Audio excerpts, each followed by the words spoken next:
Good morning. We are in Beis, page 1200, volume 2. Beis, volume 2, page 1200. And we've been learning yesterday, we began just going over this section that we're discussing in Beis as it's explained in the Maimer Ish Kisista from the Friedrich Rebbe, Tofresh Pei Beis, 5682. And in my volume here, it's on page 326. But for some of you following a different, the same Maimer, but in a different version, it's in chapter Samach 60. So I just want to conclude as the Friedrich Rebbe explains the idea. So what did we learn? We learned what we already learned in Ayin Beis, but it's a little more detail. The different stages is how we grow and climb in the Hisbonenus Aliki, in the divine contemplation. If we recall, we learned that this is the contemplation in the level of Yechudei Law, which is the Eir HaBligvul, Eir Ein Sof on its own, as it's higher than the worlds. Not just Bligvul, he said Eir Ein Sof on its own, not as it relates to anything structured, and existence, that through existence you come to recognize godliness, meaning through the creation of existence, through the perpetuation, which we learned earlier, the fact that everything is never weakens in this world, whether it's the seasons, whether it's the celestial bodies. Here we're talking about a contemplation on the divine itself, which begins completely in the mind, because we don't have any empirical evidence of it in any way. We learn about it and we contemplate on it. And as we do so, we climb. It's a growth, it's a process of that begins with Chachma, which, as we learned, is the flash of an idea that's not purely seichel yet in the sense that it's understood, but it's the initial flash. Then it comes into a seichel, an understanding, a hasaga, a comprehension of bina, which in turn is impacted by Chachma, that to make sure it's aligned to the nekuda, to the point, and doesn't wander off, till you get to an akudas hatamsis, which is a summary. Now here the summary is also a nakuda, but now it's a nakuda that came after it's become a fully developed idea. So I just was looking in an earlier Perek, and I think Perek Lamed Gimel in Ayin Beis volume 1, he uses the word that the difference in nakudas ha'askala and nakudas hatamsis, nakudas ha'askala is still a state of hafshata, still somewhat of an abstract state. Nekudas hatamsis, he says, in a state of hargosha, which means that you already can sense it. It's something that you can put your hands on because you had gone through the whole process of understanding. Not to be confused with the hargosha that we're talking next, but as in the sense that you can handle, you can contain it, you can hold on to it. But it's aligned now with Chacham. Then comes the next step, which is what we learn in this paragraph on page, and Ayin Beis is page 1199 and 1200. And in Tofresh Pei Beis, it's this chapter 60 that we're middle of learning. So now I think you mean Tofshin Teshei. You keep saying Tofresh Best, which is the a prior Tofresh Pei Beis. Tofresh Pei Beis. What are you talking about? What did I say? I thought it was Tofshin Teshei. Tofresh Pei Beis is the Hemshech. So the equivalent of the year 5682, okay, got it. Which is the year 1922. Yes. Okay. Thank you. Yeah. And so now he goes from Chacham to Bina, and now we start moving toward Das. And now you take this Nekudas Hatamsis, which is still all part of a intellectual, cognitive contemplation, and now it's going to begin to create. We wanted to create a tshuka, a yearning, and that needs more than just Chachma and Bina. So though you have the Riyah of Chachma and the Shmiya of Bina, and the Riyah within the Shmiya of Chacham Bebina, to put it in different words, in other words, you have the vision of Chachma, you have the listening to and the understanding of Bina, the internalizing in comprehension. And you have even the Riyah that keeps Shmiya honest, in the sense that you have the Chacham Bebina. Now comes the next level, as he said, that you're talking about having a hergish in Elokus, and that will cause the tshuka. So he says this requires that you contemplate And my migdaite, that's the words. My migdaite. He says, he goes like this. Masig hativ inyan l'kiu bal l'kudus adam. My migdaite mash bezeh shenirgish etzlei etzema inyan l'ki. And that will bring him to a state of kiloyan, of being dissolved, of being subsumed and encompassed in the elokus, or wanting to be encompassed, I should say. Yeah. In a state of bal b'chinas kiloyan. Fine. So he says, Ikar inyan hariyah de chachma. This is a very key line. The primary riyah that began with chachma, that of chachma, is where does it manifest? Is through hamokas hadas b'nekudas hatamtzis. Is when we immerse ourselves in depth. It's a deep immersion, like it says in Tanya, that is kashus b'kasher amitz, where you bind yourself in an intimate way with the idea, and that brings to the first stage of a new level now called hakara. Hakara is recognition. You're recognizing it. You begin to identify with it. And so in Beis, Tafresh Beis, we learned it as well that way. I'm not going to go over what we learned. I'm just going briefly the levels, hakara. So now we have the level called recognition, shemakir. Not just you understand, but you recognize. Okay. And then he says, after through the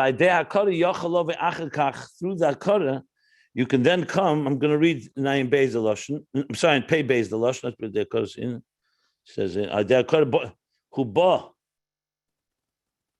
Again, in Ayin Beis it says yachalove, and in Pei Beis it says hu ba. So Friedrich Rebbe Rashab says you could come to it, and the Friedrich Rebbe says you do come to it, which is interesting distinction. You know, sometimes where the Rebbe Rashab says maybe this is the pshat, the Friedrich Rebbe says this is the pshat.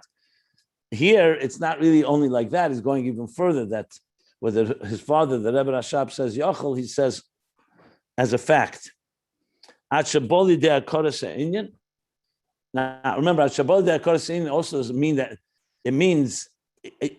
Well, let's put it this way: it's stronger than just saying yachol. So, Atshaboli de Akara Se'inyan. So the hakara is what, that's why the riyah is primarily through hamokas hadas. You say, what? And as I mentioned yesterday, I'll just repeat again. Why by chachma don't you have that? Because by chachma it's still in a very abstract, original state. You sense something of that nature, but you can't say I recognize it yet. You can just say I sense that I recognize it. I sense a truth to it. I sense a reality about it, but it's all in the it's the earliest stages of the consciousness. Now we're talking after Bina, and you're coming to this level of and immersing yourself in depth and connecting to the idea. That's one thing I would say. The second difference is that now you're personalizing. In Chachma, it doesn't say anywhere that you personalize it. It says you sense it. It's like you see something and you see a deeper truth and a higher reality there, but you can't say you personalized it yet because it hasn't gone through all these steps of the process. And Habahatalia, it's interdependent. Okay. So then he says, through effort and much exertion, then you come to a point to the next stage where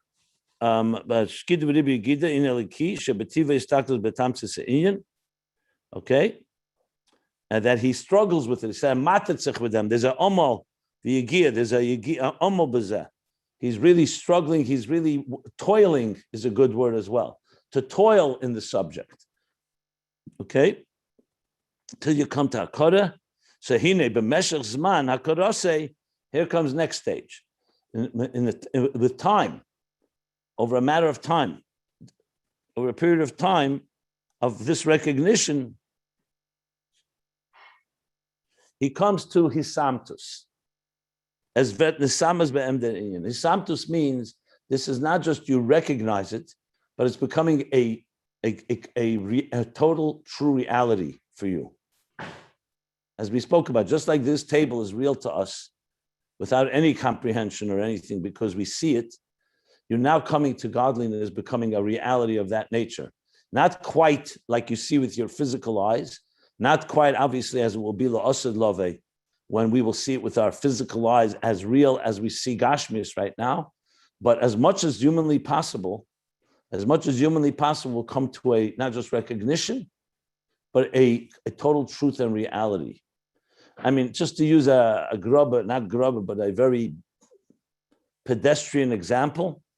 You know, when you, I mentioned the example when you date someone, your potential soulmate.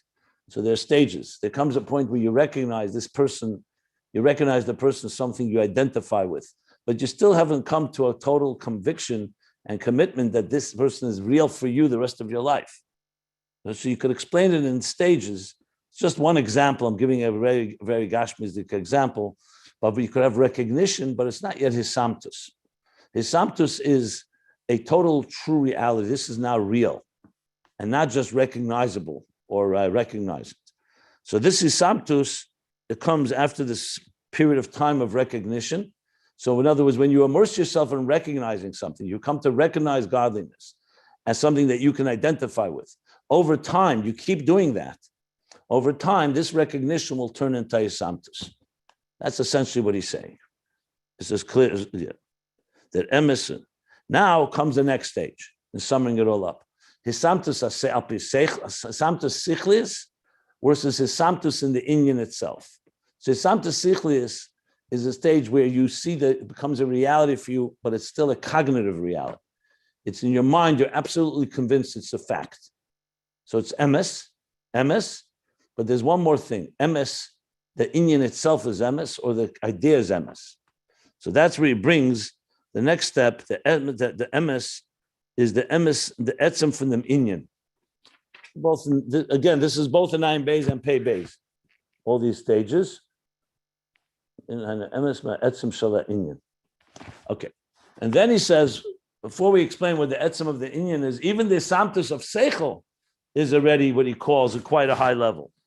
He uses these words. The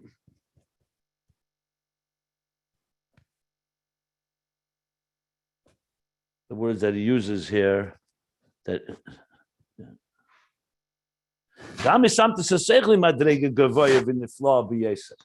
even a type of a resonating truth and reality, this has become a fact for you, is also a high level and higher than just recognition. I'll go through that in a moment.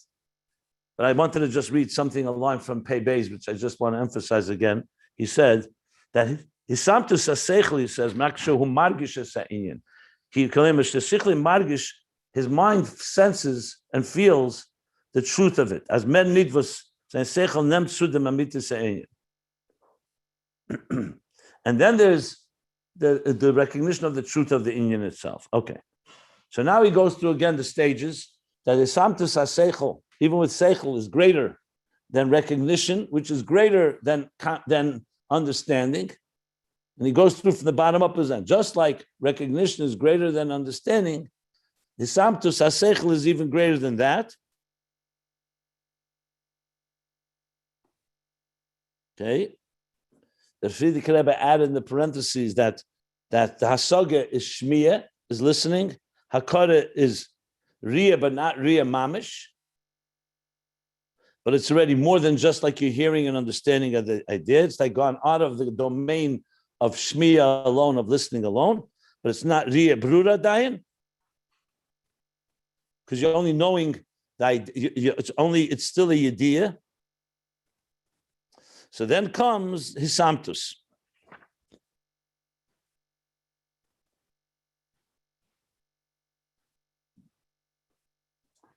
And then comes back the hisamtus of seichel is still not comparable to the hisamtus of the Inyan itself and its truth. Yeah. I'm just looking through to see if I'm capturing all the points, all the subtle points here. The sichli mamish.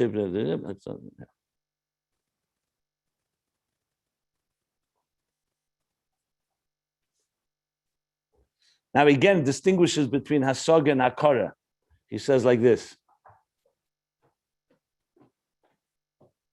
Because hakara, even though it's more than hasaga, because hasaga is purely understanding the mechanics of the idea, the logic, the rationale, the mechanics. He calls it these words. In other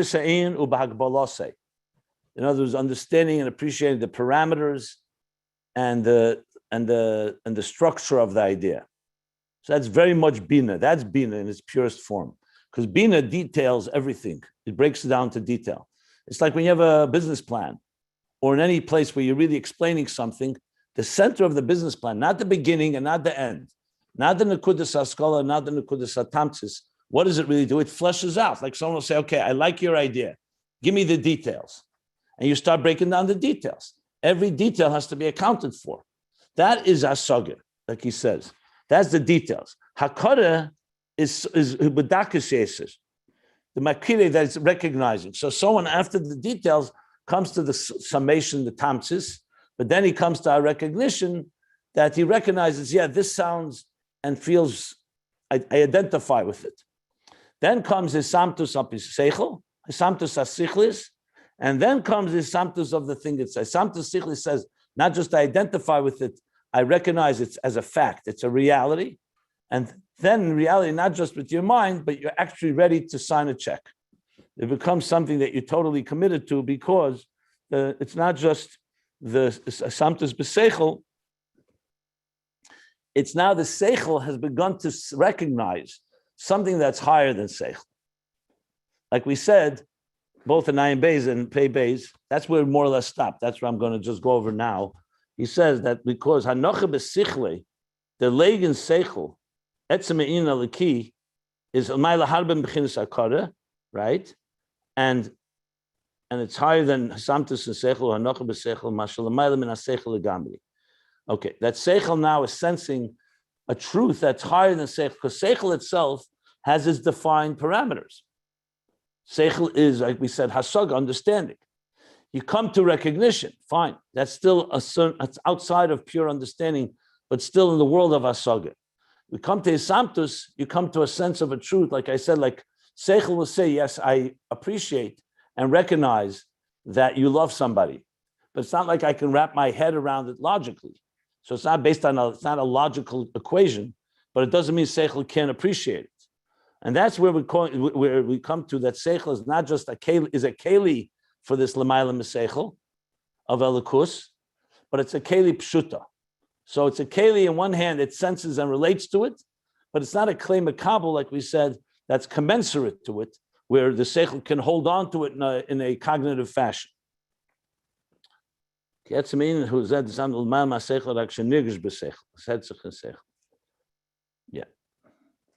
That's the last line in Ayin Beis. Before he goes to the Edsem Chukka, the great thirst and yearning and so on, which is the conclusion of all of this. Because all this is now, when you get to that state of Isamtus, of the Indian itself, that's when you get the strongest aching and longing to be absorbed within it. So now we stopped. So I'm reading, I'm just going quickly the lines. I'll get to the place where we stopped. The Zeu came be Samtus Sichli. And this is where the Rebbe Rashab, the Frierdiker Rebbe says, so in Samtus Sichli, you also get to a certain recognition in your mind of something that's higher than the mind. That's where we stopped.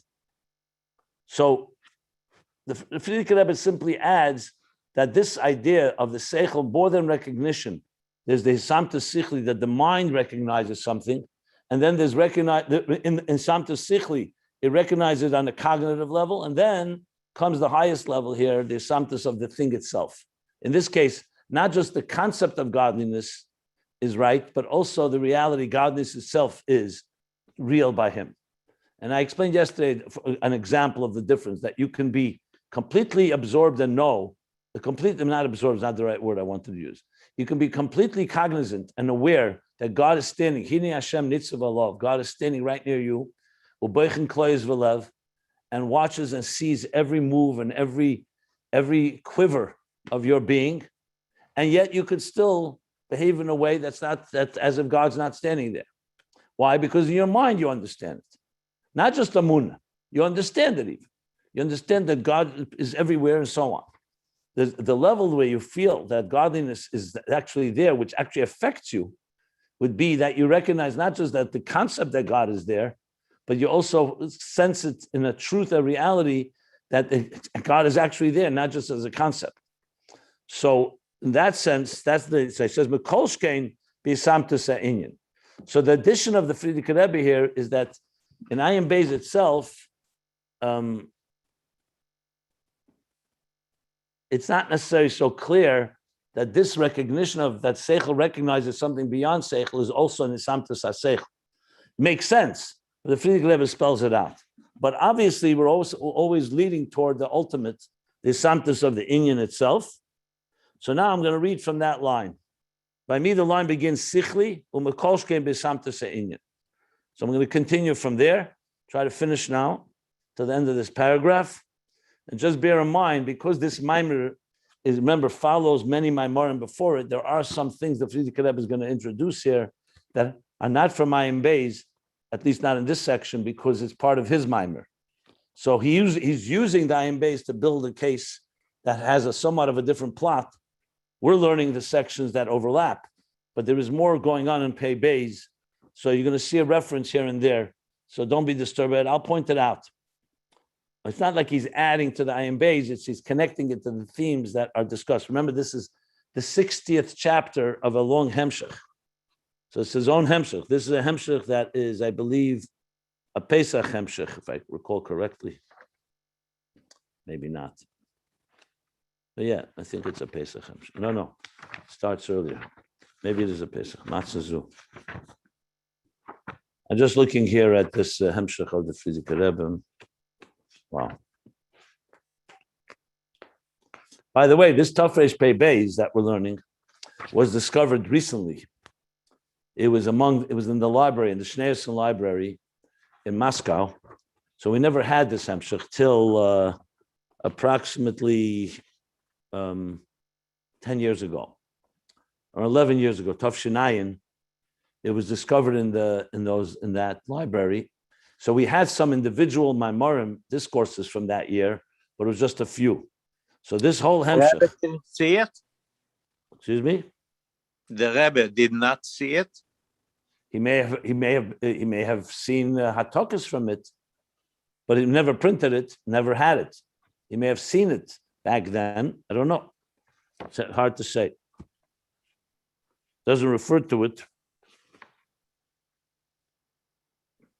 Yeah, and the Rishima of the Frierdiker Rebbe's Maimarim, it's not even mentioned. But everyone thought those years were difficult years, so the Frierdiker Rebbe maybe wasn't saying or writing Maimarim. Now we know, not only did he say this is like a lengthy Hemshech, this Hemshech is itself a few hundred pages. Okay, yeah. It's a Matzazu Hemshech, Pesach Tafresh Pei Beis, and this is a Maimer that continues on. This is a Maimer from Parsha Nosei, Seita. I believe it's Parsha Nosei. Just mentioning, just information-wise. Okay. Yeah, it is Pashas Nosei. It's said on top of the. I have the Sefer here. Shabbos Pashas Nosei Yud Dalet Sivan. Yes. Okay. Okay. So now we continue on from these words. Mukolshkein b'samtus ha'inyan.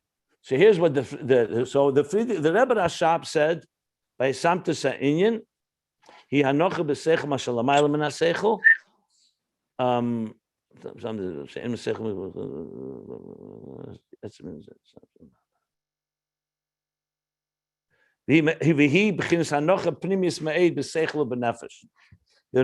Frierdiker Rebbe is going to elaborate a bit. He's going to say like this: Hu hanocha b'chushe hanefesh shalamayla mekeiches hanefesh. This is a hanocha. Now, the word hanocha I've already translated a few different times, like the leg, the up leg. Hanocha means a conviction. I think that's one of the better words. Even though the word hanocha actually means to place, and it becomes like a permanent placement. It's more than just understanding. It's a leitzach. You're convinced, the conviction of the idea, a type of clarity that is recognizing, not just recognition, but also the truth of it. So he says, Anocha b'chushe hanefesh, that's higher than keiches hanefesh. That it's Anocha in the chushim. He's going to explain the difference in the senses of the nefesh, which is higher than the faculties of the nefesh. We learned about this. The five senses are riyah, shmiyah, the sight, sound, taste, touch, and smell. Riyah, shmiyah, tam, reach, and mishush. Those are the senses. The koiches, as we know, are chabad, chagas, nehim. The cognitive faculties, the emotional faculties. So he says that this is hanocha b'chushei nefesh higher than koiches. These are not words in Ayin Beis here. There's the Frierdiker Rebbe, but this is also part of his hemshech. If you look earlier in this Pesach hemshech that we're talking in 1922, Tafresh Pei Beis, he spoke a lot about koiches and chushim. It's one of a big theme by the Frierdiker Rebbe, the difference in koiches and chushim. If you learn Tafshin Tes, there's a big arichas there as well about it. So what does he say? His amtus seichel has not to do with the chushim, only with the koiches, right? I will explain everything, and then please let me explain it. Okay, we're going to read it inside. So let's see what he's going to say. We'll see what he says. He says, "Uba ahergish mizeh." As the langt a gefil mizeh, kolomer ashain fun der hanoche, was a chusha nefesh is magia in keiches a nefesh betur hanoche. Okay.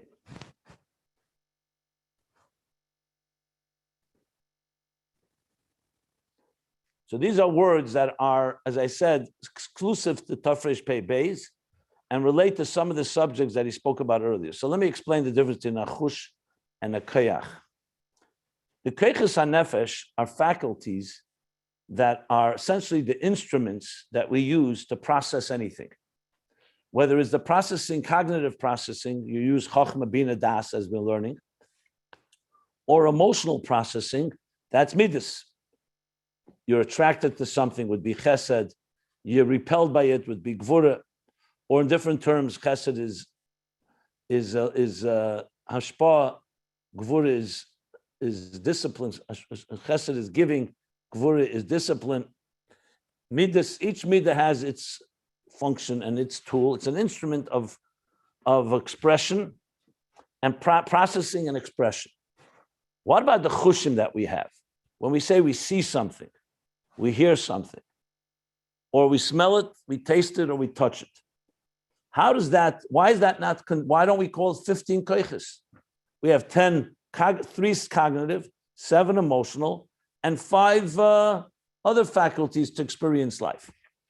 The reason is, as he explains in these Maimorim, and you can look it up, it's a fascinating discussion.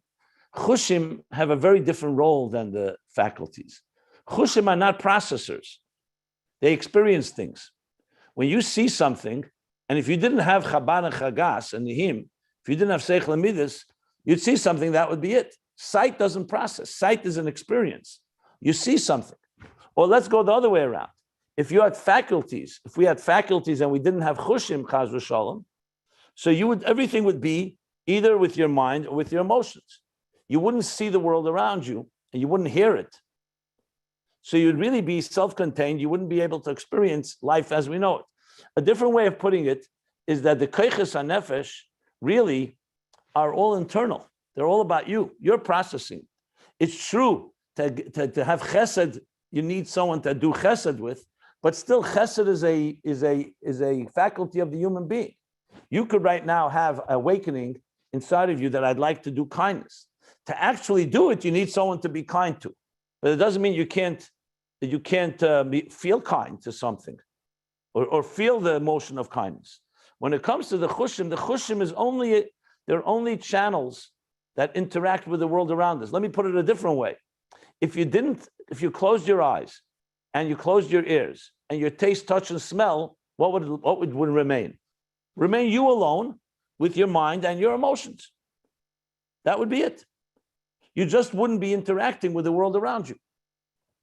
So the chushim, interesting also, you see they're basically bridges and interfaces with everything around us.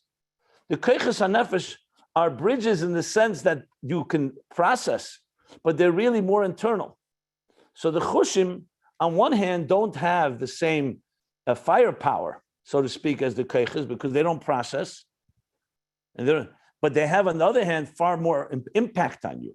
When you see something, it's always going to be more impactful than when you think about it. When you hear something, you hear music, will be more impactful than when you analyze it. So chushim, yes, interact with the koiches because the mind processes it, and the emotions feel it. For example, if you hear music, it'll awaken and stimulate your emotions much more than you'll probably stimulate on your own. But they're really channels in between the world around us and us. So they have this difference. So their role is a very Music different is a role. push. What's that? Music Let me is finish a the whole. Let me finish the whole subject, and then we'll stop for questions. Anyway, so the thing with the chush, therefore, on one hand, it's not as I said, it's not a sophisticated machinery in that sense, which processes an emotion, mind and emotions. But on the other hand, it has a tremendous impact on the person because its root is a lot higher. The root, for example, of seeing something comes from a very deep place. We learned in volume 1, we learned Ezen Chaitem Peh in Ak, the ear, the nose, and the mouth. Those are 3 of the 5 faculties, of the 5 chushim, of the 5 senses.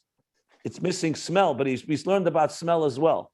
I just want to point out the chush of mishush, touch, is actually the lowest one of them all because it's very much about tangible touching. The 4 senses besides mishush are all very dakuzdik. They're all very subtle. There's nothing physical going on. When you see something, yes, you see a physical thing, but sight itself is very ethereal. Shmiya even more so. Smell, and same thing with taste. But the main focus I'm talking about right now is Ezen Chaitem Peh, is that he says there that when we say we have 7 gates that connect us with the world. That's what it says in Sfarim. 7. So it says Sheftim v'Sheitim titlecha b'chol sheirecha. Says you shall place Sheftim, judges and law enforcers at the gates. So the Sifsei Kain and others explain, the Chassidus cites this often, or relatively often, the Rebbe brings it, that the 7 gates are the 2 eyes, the 2 nostrils, the 2 ears, and the mouth. Because that's the only way anything can enter into you from the outside world. So they're essentially cavities. And these cavities also demonstrate that they're connected to very deeper parts of the nefesh.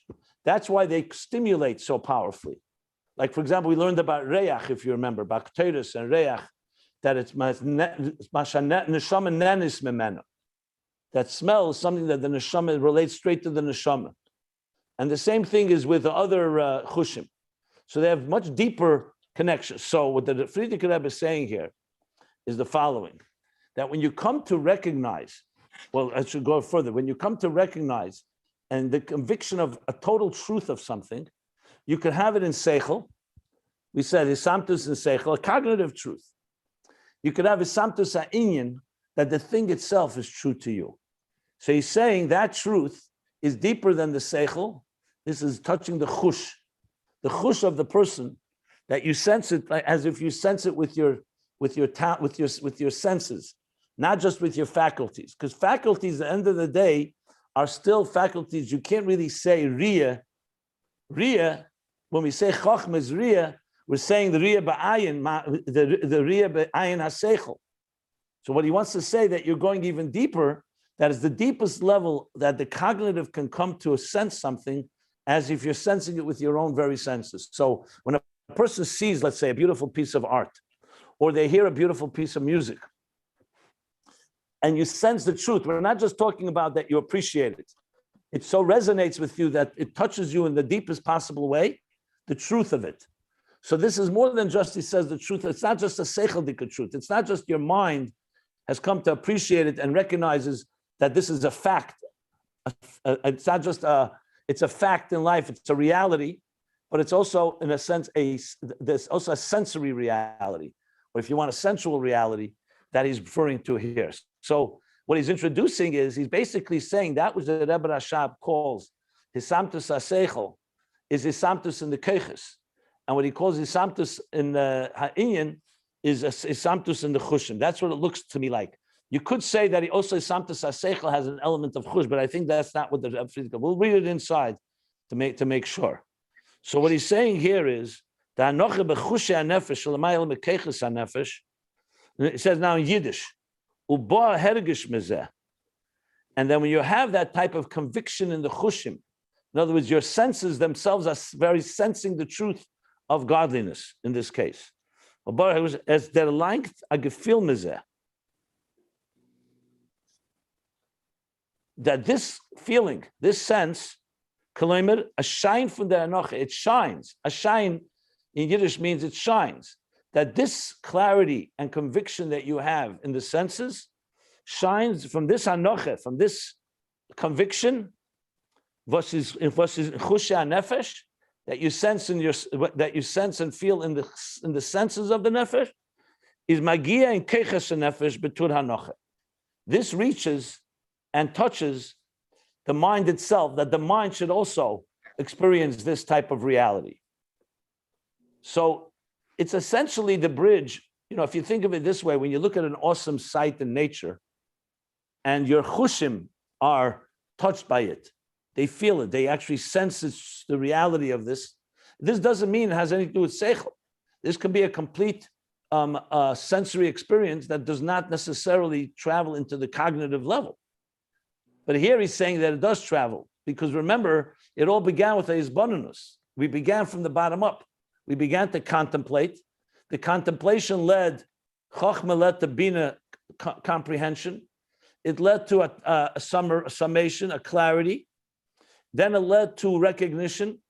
Then it led to a reality, an isamtus, a reality, a truth and reality. And now, not just a cognitive one, but now a experience of the thing itself, as if you're seeing it, almost as if you're seeing it with your own eyes. It's always almost, because that's what the difference between now and lost love, and also that's why we have this tremendous thirst and yearning that we're going to speak about shortly, the chelas ava. But you're so close to it that you're experiencing as if you're seeing this awesome sight, and not just with your mind. But it carries it back, like he says, that sense, he says clearly, the shine of it is carried over into the mind, that the mind also is convinced. The mind, it's like, so can the mind deny the awesome element of, let's say, a beautiful sight? Can the mind deny? It can't, even though the mind on its own has its limited tools, but now this is samtus, this reality, this virtual reality, we could even say, because it's virtual in a certain way. This reality, samtus, has affected also the koiches hanefesh, including the mind, in a form of a hanocha, of a conviction. It's still not intellectual in the sense like bina and asage, but it's become a reality both in the sense level and also now in the cognitive level. Let me continue reading, and then I'm going to stop. You could ask anything you like. He says, the parentheses, like reads from before the parentheses, that what? Uba herigish mizeh b'seichel kanal. Kanal. V'roya etzem hadover. And he's seeing the very thing itself. Now, obviously, seeing here means still not physical seeing, but as deep as possible that a person can reach in this human experience through our own efforts. So, in other words, you're envisioning God, and as much as you possibly can, as if you're seeing the most powerful, beautiful thing in your life. And from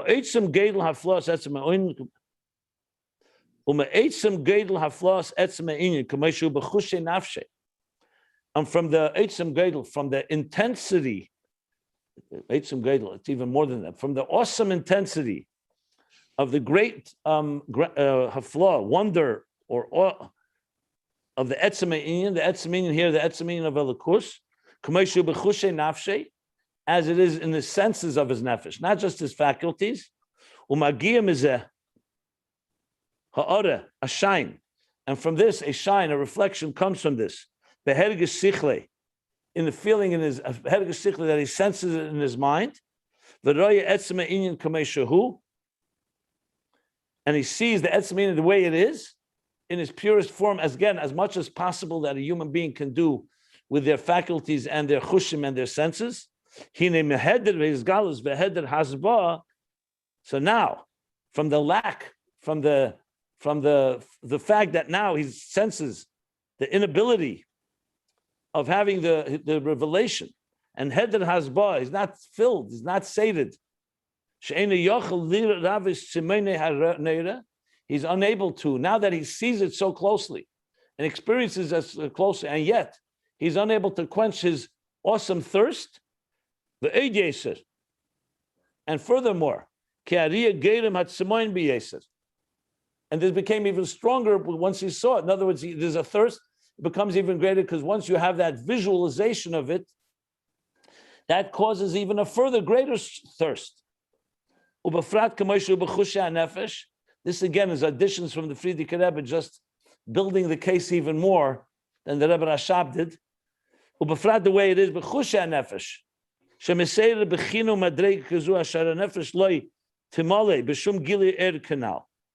that he gets stimulated in the chushim to a point and a level that the nefesh does not get fulfilled from any gili air. That's not good enough. Whatever you'll give the nefesh after it has this type of stimulus, after this has this type of experience, is not enough. From this he comes to actual illness, an actual illness. And that's what the meaning, when we remember this line all the way back in the beginning of this subject, that the eyes of a person seeing something does not sate you, does not fulfill. As much as you see it, on the contrary, it makes you even more thirsty because you can't have it, you only see it. Because you're seeing the actual thing, you're not just seeing a reflection or an echo, you're not just hearing about it, you're not just understanding it. You've come to recognize its very truth and reality, that you can't actually grasp it and hold on to it.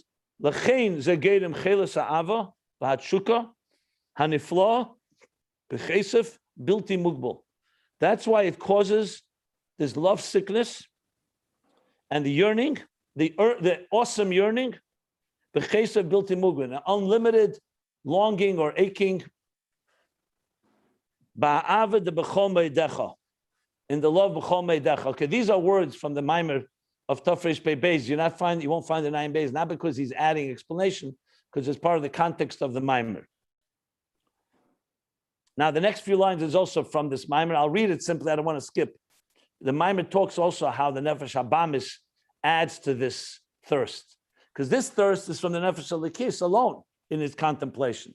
But now when you also have the resistance of the animal soul, so that makes the person even more thirsty. So he says, that's the rotze that comes shalamanagid from the resistance or the enemy. So earlier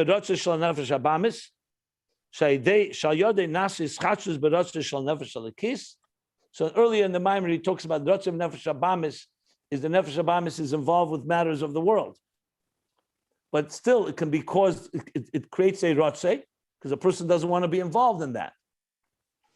That creates a schachus. I'm just reading it, but again, this is not the Ayin Beis. This is already additional elements.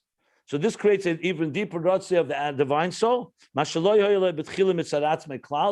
the divine soul did not have on its own, because the divine soul is focused only on godliness. It doesn't have any. It doesn't address the negative. So he says it adds, and that's why this rotze, this yearning, when it's in davening, this brings him to love sickness. The ein of koles lahasig muhusei is barach, because his eyes yearn and long, and more than long, they expire. They actually, literally, are cleaving, are going outside of themselves to lahasig, to comprehend, to appreciate, and to comprehend, to perceive. Muhusei is barach, this muhus that you've come to now experience. Okay. So this finishes this section of the Ayin Beis as the Frierdiker Rebbe explains. I wanted to just go to the Could end you of this. explain the last thing from the Rotze Shel Amenagid?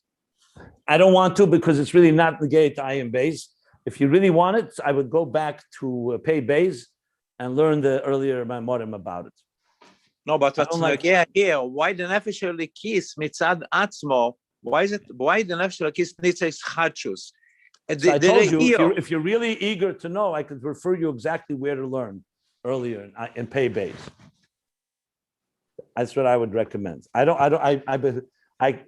specifically don't want to go there, because to me, it's just going to I'm trying to understand the Ayin Beis. This is meant to help us understand Ayin Beis. If you want to learn Pei Beis, you have to learn the whole Maimer from Matzah Zu. If you want to. Could I ask you something about this thing? Could I ask now? Not about the Nefesh Habahamis, Nefesh Elokis. No, not Nefesh Habahamis. Let's reserve that for another time. No, if you about want to talk Chushim about Unkeiches. Hold on. First of all, 1 second. I stopped here. Let me finish with a few lines, and then we'll stop for questions. And since I want to hear from everybody here. So, bottom line is that the Friedrich Rebbe added some issues which are from earlier in the Hemshech Pei Beis, but they help us understand a bit more the depth of how we experience godliness. That it's not just a seichel thing, it's a chush thing. A chush is far more than seichel, as I explained, but the chush is also impacting the seichel. So you have everything going that creates the ultimate thirst and longing to connect to it, which is the reason that there comes the chelas ava ani that we spoke about, that needs to be quenched. Now, we still haven't discussed how it's quenched, but I did discuss it earlier with Ayin Beis, that he says, there'll be the refuah for this aching, for this illness. And the Tzemach Tzedek, which I hope also in Ayin Beis, I think is going to go back to also through Torah and mitzvahs today. If you have the Maimer of Samchuni, of the Eira Torah that we learned, I mentioned a number of times, is the basis of all of this, speaks about the two ways to quench it in the future, in L'ased Lavi, and now through Torah and mitzvahs. So really what we've done here is really go through the Ayin Beis, but in a deeper, well, I don't say deeper, more detailed way with the Friedrich Rebbe's explanation. So now, go ahead. What are your questions? To me, it's a deeper view.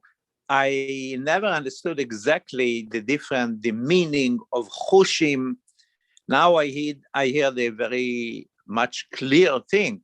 Chushim are deeper and higher than keiches, right? Well, what I explained, as I said it before. On one hand, yes. Yeah, on one hand, yeah. I'm not very clear, but I know chushim are higher, but seichel is also keiches and nefesh. This is a lower level. I think I explained it pretty well. Okay, but before you said I should wait, you explained, but I missed something here. He said that. Listen, I would like to hear from everybody. If everybody is bothered by this, I'll explain it more. If not, I would refer you to the Maimorim that I mentioned. And as we go through it, I mean, I explained it I thought I explained it quite well here, but if not, so let's hear from everybody else. Does everybody want me to explain again the difference between chushim and keiches? Do you need more explanation? Go ahead. I want to hear from everybody. Rabbi Shleimer, 1 second.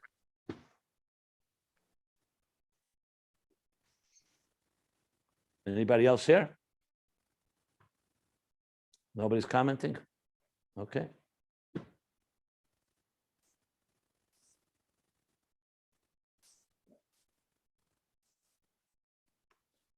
Well, here's what I recommend then. Rabbi Shleimer, I would recommend you to listen to this class again, especially this section about chushim and keiches. If you want even more, you go to Tafshin Tes, or earlier here in the Hemshech, where he speaks about chushim. You know, to compare Riyah to Seichel, it's two different things. And I explained the difference between the two. So if you want to ask me what did I say, I mean, I don't want to go over the whole thing I explained. That's why unless I have to. I'm not asking the whole thing. Just chushim. Just the difference between chushim and keiches. I understand what you're asking. That is the whole thing. But okay.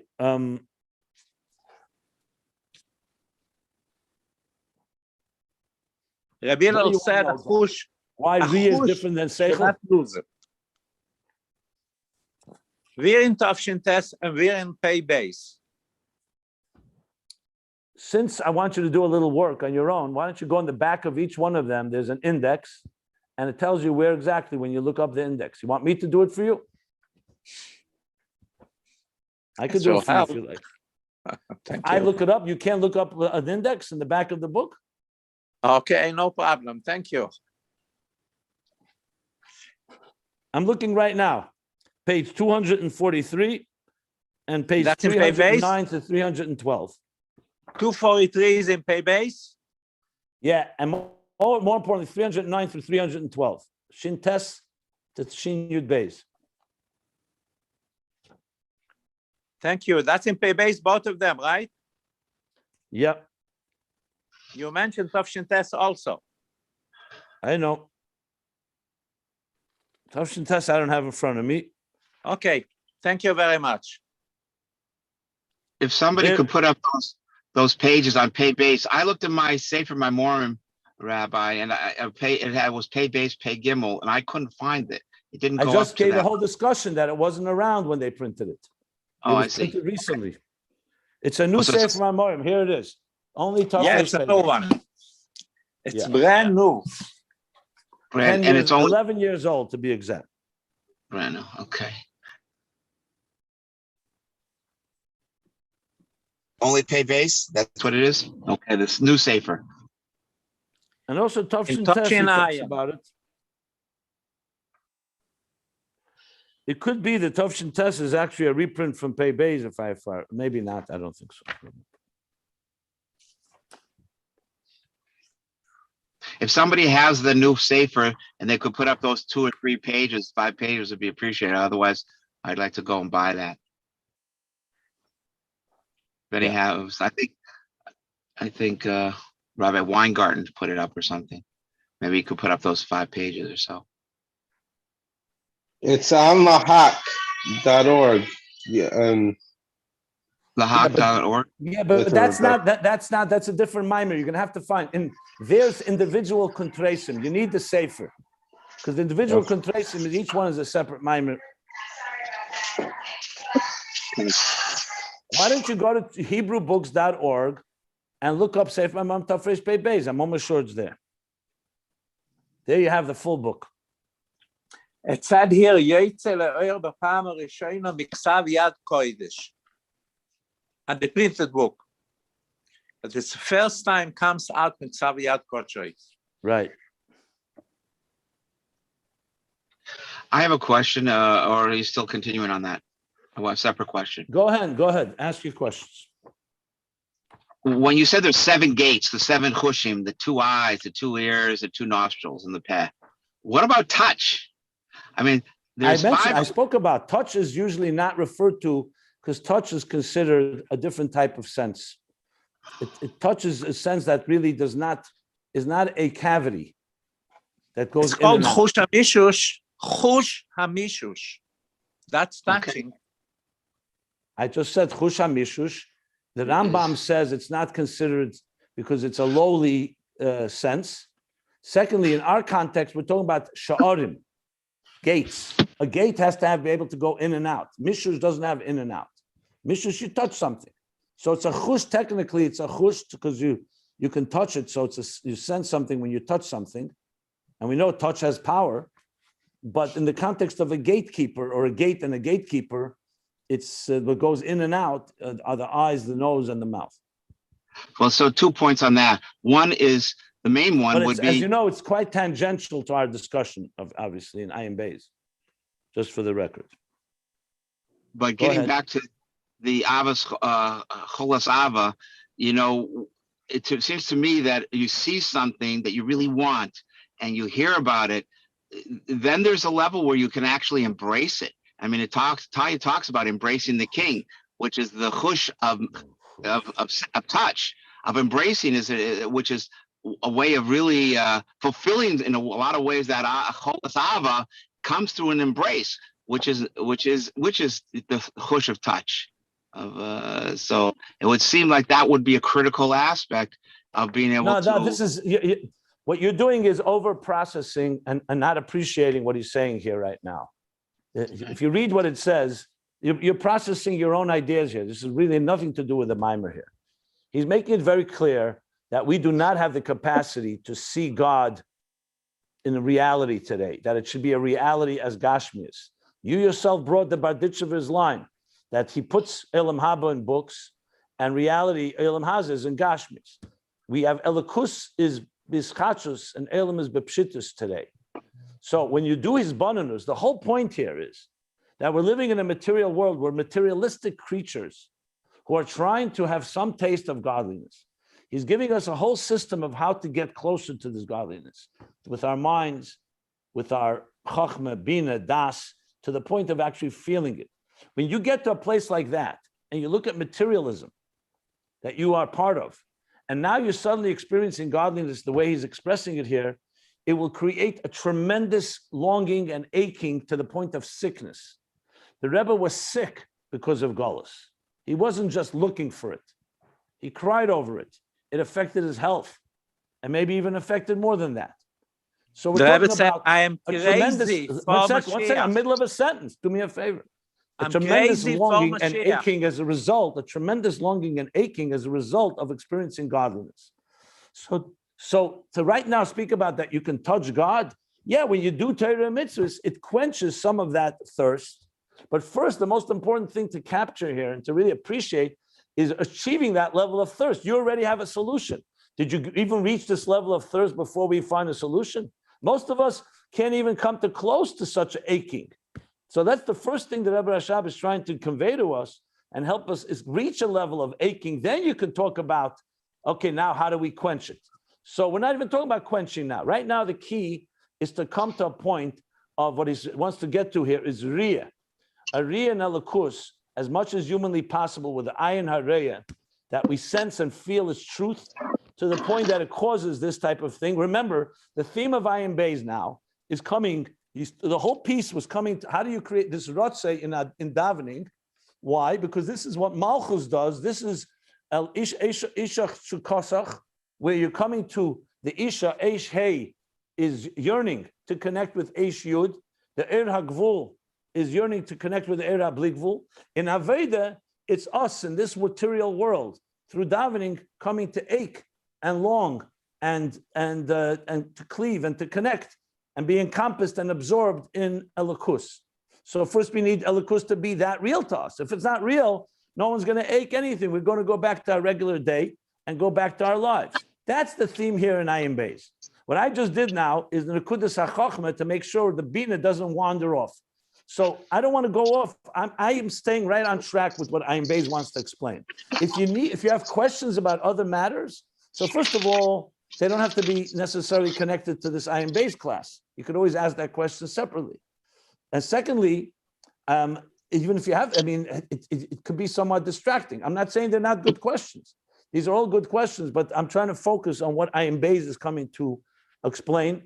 We're giving a class here, so I want to make sure I don't go off on any sidetrack.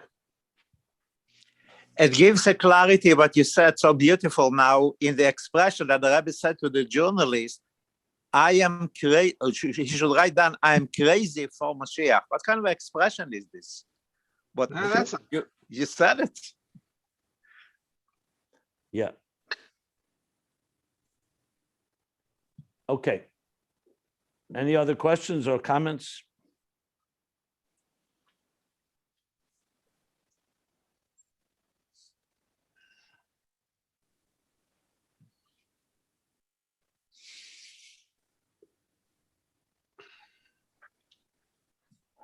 Okay, so then we conclude here. I just want to say this.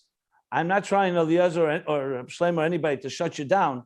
I'm just trying to make sure, since we're living in a class and other people, that we keep focused where we're going. And any of these questions, you could always ask me separately. I'm happy to answer them. But I just wanted to make it clear where it belongs, where it doesn't belong. So Chush HaMishush has nothing to do with anything here.